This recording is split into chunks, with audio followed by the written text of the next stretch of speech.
Video will show you how to properly operate an Eagle Global Series 9,000-pound two-post lift. First, we're going to load the car onto the lift. Ideally, you should have someone guide you in if you can.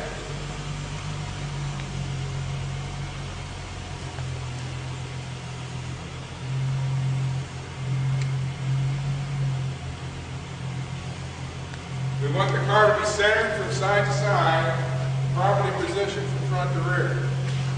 This lift, the advantage is that you can open the doors without hitting the posts. Okay, we're going to show you how to set the arms properly to lift the vehicle up. Bill's going to set the front arm first, swing it into position, and extend the slider until the pad is directly underneath the proper lifting point. Notice Bill's taking an extension out so that he can raise the pad height up so it can properly contact the frame before the arm will hit the rocker panel of the car. Now Bill will repeat that procedure on the other side of the vehicle. Now we want to raise the lift just until the pad will almost touch the vehicle. And we'll recheck our arm position. Now we continue to raise the vehicle.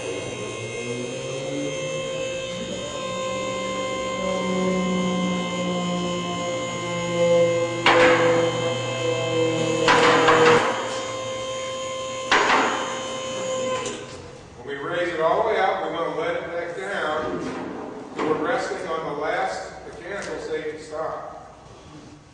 Okay, so we have the car fully raised now. This is good working height for someone that's my height or taller. We have 72 inches of lifting height, so you can see that I can easily work underneath the vehicle. Now, if you're going to remove any major components, you should use jack stands, which Eagle does sell, that you can support underneath the axles, front or rear. When you're done working on the vehicle and you're ready to lower it, raise it back up off of the safety stops. Pull your safety release cable underneath each carriage.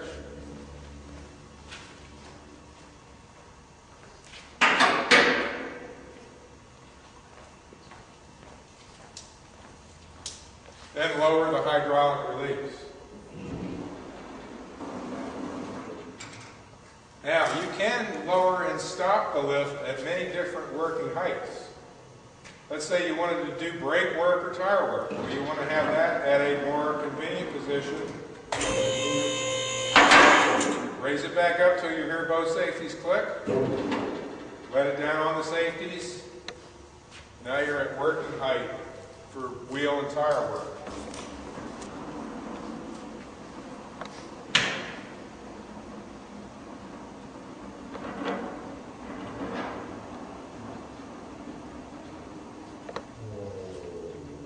When lifts are new, they will be tight. When we get to the maintenance portion of our video, we'll show you how to properly lubricate the lift.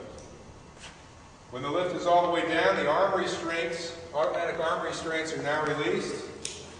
The arms can be swung out from underneath the vehicle. Retract the slider.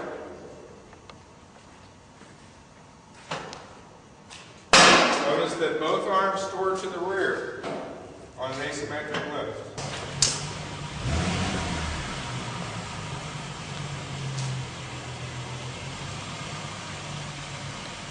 I'm going to show you how the arm restraint lock system works. As you raise the lift, notice there is a gear on the arm and a gear on the carriage. These are spring loaded, so when you raise the lift up, that gear automatically engages the gear on the arm, which prevents that arm from traveling horizontally. When you lower the lift, the rod automatically disengages with the arm to allow the arms to swing freely. Your Eagle Global Series lift comes with stacking adapters to help you to get the pads to the right height for each particular vehicle you're lifting. Notice the safety stickers on the lift. Pay attention to all the warnings and all the cautions. These will help you to enjoy and safely operate your Eagle lift. All lifts require periodic maintenance and lubrication. We're going to show you how to properly lubricate the inside corners of the posts. Bill's going to spray white lithium grease on all the areas where the nylon rub blocks would ride up and down inside the column.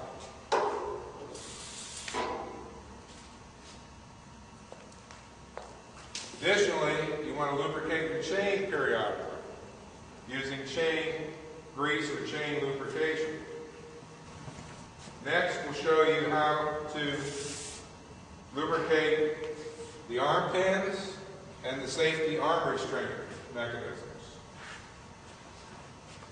The WD-40 wants your arm pins to stay lubricated so they won't wear, and your arm restraint mechanisms so they'll operate freely. Cables require adjustment periodically as well. When your lift is new in the first few weeks, cables will stretch and they will need to be readjusted. Follow the procedure in your Eagle installation manual. Another part of routine maintenance is to periodically check your anchor bolts to see that they're still tight and that your shims are all tightly secured where they originally were when the installation was done. Anchor bolts should be torqued according to the specification in your instruction manual. Now we're going to show you how to properly maintain, lubricate your safety lock assemblies. Each post has an inspection cover that can be removed. We'll raise the lift until the safety locks are aligned with the inspection cover.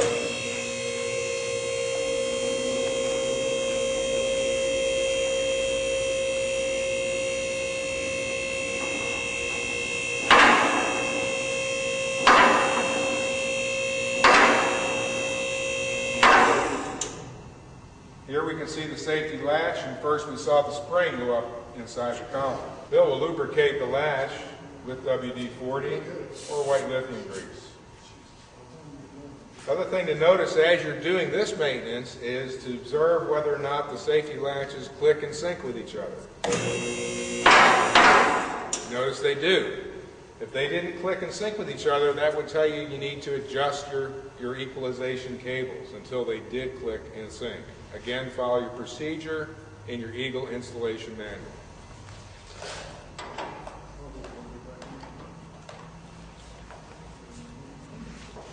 Your hydraulic reservoir and the hydraulic oil inside of it should not have to be topped off unless there's a leak somewhere, and of course that would require repair of the leak.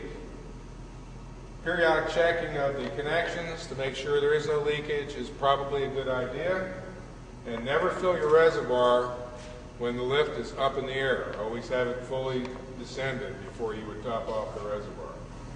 This concludes your maintenance instruction for the Eagle lifts. If you have any additional questions or any problems that might arise, call the Eagle service number. Our Tech Assist department will be happy to assist you. Thank you very much. We appreciate your business.